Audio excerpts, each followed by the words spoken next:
Bugün birlikte evimizi gezelim istedim. Aslında evde sahip olduklarımı göstermekten çok evle ilgili düşüncelerimi paylaşmak istiyorum. Zaten birazdan evde çok bir şey olmadığını göreceksiniz.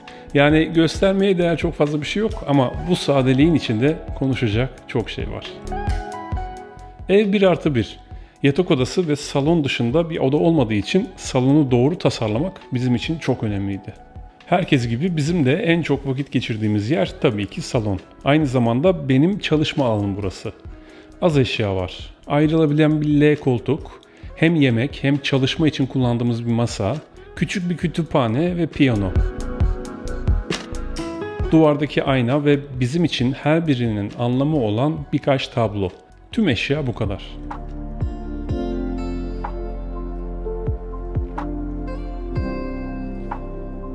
Biz evi planlarken üstüne durduğumuz şey neden sorusuydu. Neden onu satın almalıyım? Neden onu oraya koymalıyım?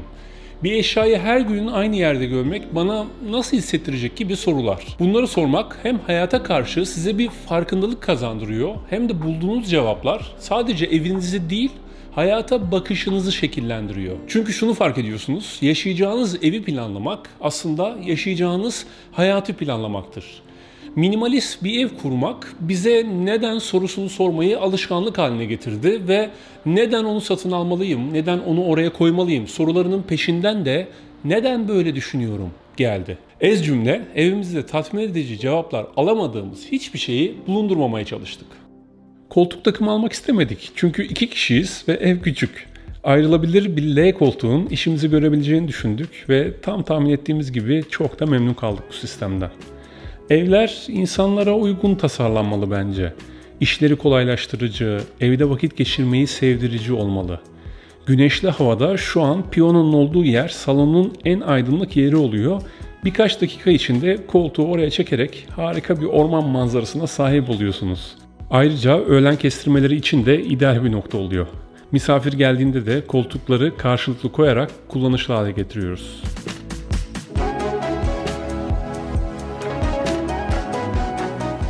Çalışma ortamı benim için çok önemli. Çalışma masamı seçerken bana nasıl hissettirdiğine odaklandım ve yerini değiştirebileceğim bir model seçtim. Ahşap masaları seviyorum.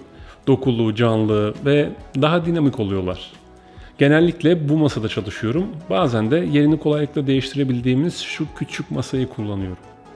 Yaşam alanında iyiye, kolaya, motive etmeye doğru bir akış olması gerekiyor bence. Ev istediğin, seni düşündürebilen, çalışmanı sağlayan, kolaylıklarla dolu olması gerekiyor. Evi tasarlarken eşyanın rengi, markası, sosyal boyutu hiç gündemimize bile gelmedi. Tamamen evde kurmak istediğimiz düzene, o akışa odaklandık. Yeri değiştirilebilir, başka birkaç işe daha yarayan, koyduğumuz yerde hantal durmayacak eşyaları tercih ettik. Bir şeyden sıkıldık mı kolayca demonte edip elden çıkarabiliriz. Portatiflik, hafiflik, azlık, bunlar bana özgürlüğü anlatan kelimeler. İnsan gittiği mekandan, dinlediği müzikten sıkılabiliyor. En çok vakit geçirdiğimiz evler için de bu geçerli bence. Değişime açık olmalı evler. Değişimler güzeldir. Farklı fikirler güzeldir. Öbür türlü aynı şeylere maruz kaldıkça aynı kişi olmaktan, aynı şeyleri düşünmekten kurtulamıyorsun. Kütüphanemiz de burada. Eski evimizde çalışma odamın bir duvarı tamamen kütüphaneydi. Buraya taşınınca haliyle okuduğumuz kitapları elimizden çıkarmamız gerektiğine karar verdik ve kafelerin kütüphanelerine dağıttım kitapları. Şu an burada okumam gereken ya da sık sık baktığım kitaplar kaldı.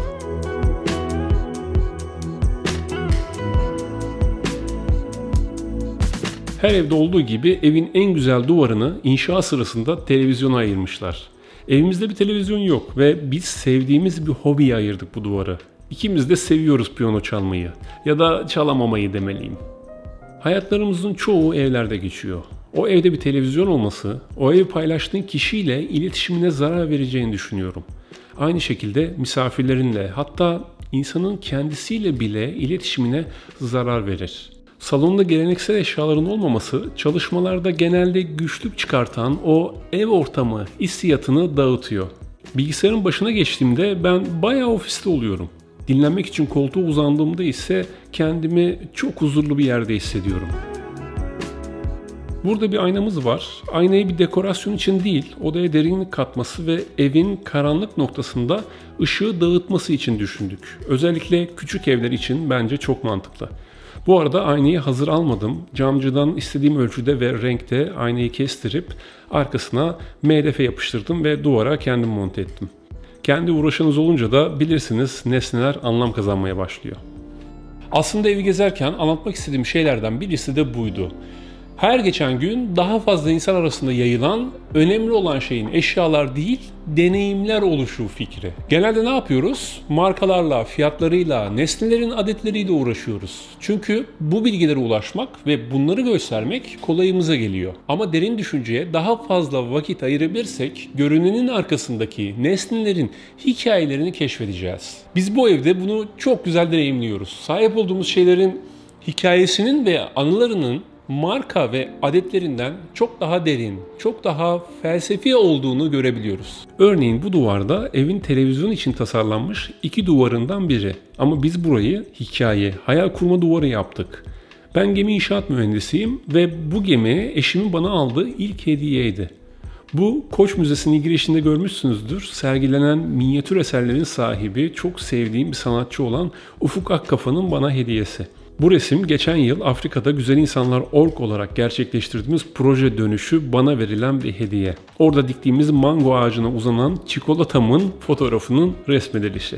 Eşimin çok sevdiği bir tablo ve hayal etmek hep gözümüzün önünde olsun, onu hiç unutmayalım diye bir dream yazısı. Ve geçen ay YouTube kanalımız için gelen 1 milyon hediyesi. Eşimin gittiği yerlerde görüp beğenip küçük bir parçasından hepsini kendi özenle büyüttüğü kaktüsleri.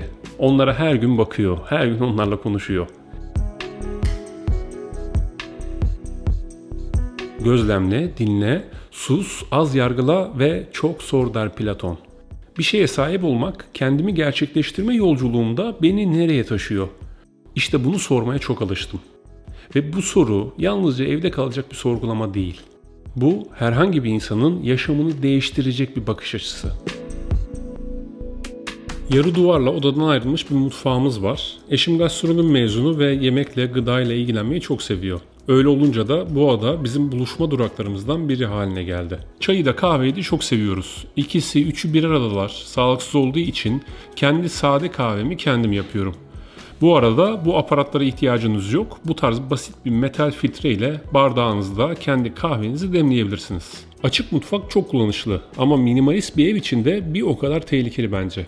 Geleneksel evler gibi tezgah üzerinde birçok şey bulundurursanız evin genel havasını karışık, dağınık gösterebiliyor. Biz mutfaktan ne kadar az şey görürsek o kadar özgür ve mutlu hissediyoruz. Eşimin yorumuyla bir mutfak ne kadar düzenli ve sistemli ise mutfakta geçirilen süre o kadar az, verimli ve keyifli oluyor.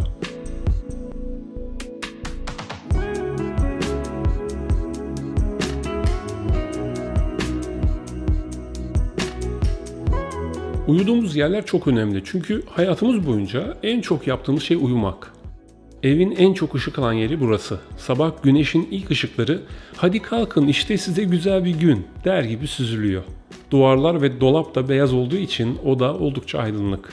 Odanın bir duvarında büyük bir cam kapı var. Sanırım İstanbul'da yeşilliği görebildiğimiz için çok şanslıyız. Bu dolabı ben çizdim ve yaptırdım. Derinliği 44 santim. Ara bölmeleri cam ağırlıklı yaptırdım. Alışık olduğumuz kapılı dev dolapları hiç sevmiyorum. Çok yer kaplıyorlar ve hatta içlerinde kıyıda köşede unutup yıllarca giymediğimiz kıyafetler olabiliyor. Her şey gözümün önünde olsun. Seçim yaparken fazla vakit kaybetmemi istedim. Şu an dolabın önüne gelince tüm giyeceklerimi birkaç saniye içinde seçebiliyorum. Kışlık ve yazlık düzenlemesini doğru yapıp kıyafette az ama öz tercihler yapabilirseniz bu ebatlarda bir dolap yeterli oluyor. Burada eski tip metal bir karyola kullandık. Eski köy evlerine gittiyseniz muhtemelen buna benzer metal yatak başları görmüşsünüzdür. Metal sehpalar da bir yerde denk gelince aldık. Yani bir yatak odası takımı yok. Belki birçok çiftin kabul etmeyeceği bir oda burası.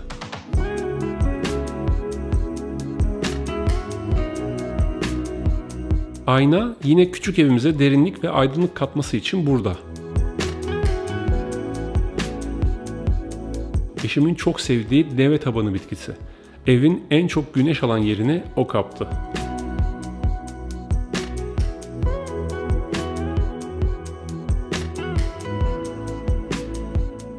Bir artı bir evde yaşadığımız için ve minimalist bir alan istediğimiz için yaşam alanımızda görmek istemediğimiz ama ihtiyacımız da olan şeyleri depolamamız gerekiyordu. Onlara ulaşırken erinmemek için de bunu sistematik yapmamız lazımdı. Tüm eşyaları listeledik ve boş alanları en iyi şekilde değerlendirmeye çalıştık. Benim çekim ekipmanlarım için de ayakkabılık olarak tasarlanmış 2 çekmece ve temizlik odasının kapı arkasında hazırladığım bir tripodluk yeterli oldu. Bence sistem şöyle işlemeli, yani minimalist bir evin üretim bantı şöyle olmalı.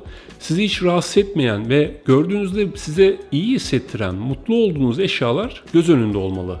Kullanmanız gereken ıvır zıvırlar da kolay ulaşılabilir yerlerde düzenli şekilde beklemeli. Bunu sağladığınızda çok daha dinamik ve üretken bir eve sahip oluyorsunuz. Bu da emin olun kişiliğinize yansıyor.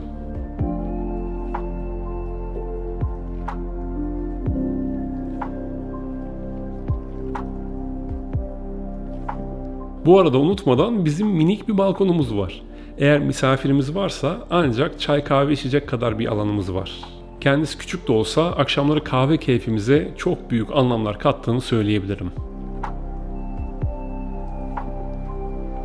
Ben yaşam alanlarındaki sadeliğin önemine inanıyorum. Sıkılmamanızı sağlıyor, üretkenliğinizi arttırıyor. Ev her zaman düzenli ve temiz kaldığı için bu sizi de düzenli ve temiz biri haline getiriyor. Evimiz küçük, evet, ama bence zaten mesele büyük bir evde yaşamak değil, büyük yaşamak. Kurduğumuz hayaller bence sahip olduğumuz metrekarelerden çok daha önemli. Aslında konuşmak istediğim çok konu var. Zaten bunlar olmasa evi size göstermek 2 dakikamı bile almazdı. Ama bence güzel olanı yaptık, doğru olanı yaptık, fikirlerimizi paylaştık. Umarım herkes güzel bir yaşam alanına sahiptir ve sahip olur. Bundan daha büyük bir temennim de şu olabilir. Umarım herkes hayatında doğru sorular sormayı alışkanlık haline getirir. Çünkü bilgi ve cevaptan çok daha kutsaldır bence soru sorabilmek. Bu hafta sizi evimize misafir etmek istedik. Umarım faydalı şeyler paylaşabilmişimdir. Ben her hafta bu kanalda verimlilik ve minimalizm üzerine videolar yayınlıyorum. İyi bir insansanız lütfen buralarda olun. Çünkü böylesi insanlara denk gelince bırakmamak lazım. Önümüzdeki videolarda görüşmek üzere. Kendinize çok iyi bakın. Right by my side like a monkey on my back. It's been a ride, we know it near done. I guess you need the lows to know you're